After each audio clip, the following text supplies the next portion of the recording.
চাঁদে নভোযান পাঠানোর প্রস্তুতি নিচ্ছে পাকিস্তান। ভারতের পর এবার পাকিস্তানের লক্ষ্য চাঁদের দক্ষিণ মেরু।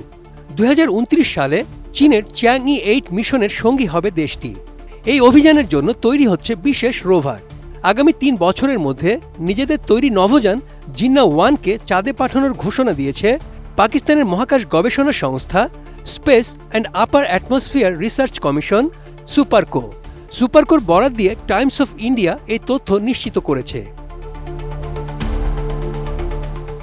প্রতিবেদনে বলা হয়েছে, পাকিস্তান রাষ্ট্রের জনক মোহাম্মদ আলী জিন্নার প্রতি সম্মান জানিয়ে নিজেদের প্রস্তাবিত প্রথম নভোযানের নাম রাখা হয়েছে জিন্না-1। রোভারটির নাম ঠিক করতে পাকিস্তান জুড়ে এক প্রতিযোগিতার আয়োজন করা হয়। সেখানে প্রায় 4000 নাম জমা পড়ে। সুপারকোর তথ্য অনুযায়ী 7 জন প্রতিযোগী জিন্না-1 নামটির প্রস্তাব দেন। পরে লটারির মাধ্যমে নামটি চূড়ান্ত করা হয়। বিজয়ী হন বাহারনগরের 17 বছর বয়সী কিশোর তৈয়ব করিম। পাকিস্তানের এই রোভারটির ওজন হবে প্রায় 35 কেজি। এটি চাঁদের প্লাজমা বিকিরণ ও ভূতত্ত্ব নিয়ে গবেষণা করবে। সুপারকোর প্রকৌশলীরা এটি তৈরি করছেন। এতে থাকছে বিশেষ সেন্সর ও মাটি পরীক্ষার যন্ত্র। রোভারটি নিয়ন্ত্রণ করবেন পাকিস্তানি বিজ্ঞানীরা। চীনের ল্যান্ডারের সাহায্যে এটি চাঁদের বুকে অবতরণ করবে। মহাকাশ গবেষণায় এটি পাকিস্তানের জন্য বিশাল এক মাইলফলক।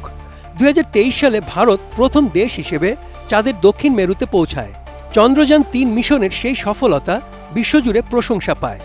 নাসাও 2028 সালে সেখানে মানুষ পাঠানোর লক্ষ্য নির্ধারণ করেছে। এখন পাকিস্তানও সেই একই অঞ্চলে গবেষণার পরিকল্পনা করছে। চাঁদের দক্ষিণ মেরু অঞ্চলটি চন্দ্রপৃষ্ঠের দুর্গম ও চ্যালেঞ্জিং একটি এলাকা। তবে প্রাথমিক গবেষণায় দেখা গেছে এই অঞ্চলে গুরুত্বপূর্ণ খনিজ পদার্থ ও বরফ অবস্থায় পানি প্রাপ্তির ব্যাপক সম্ভাবনা আছে। চীনের এই চন্দ্র অভিযানে আরও অনেক দেশ যুক্ত হচ্ছে। রাশিয়া, ইতালি ও তুরস্কের মতো দেশগুলো এতে সহযোগিতা করবে। চাঁদের মাটিতে 3D প্রিন্টিং প্রযুক্তি ব্যবহারের পরীক্ষাও চালাবে চীন।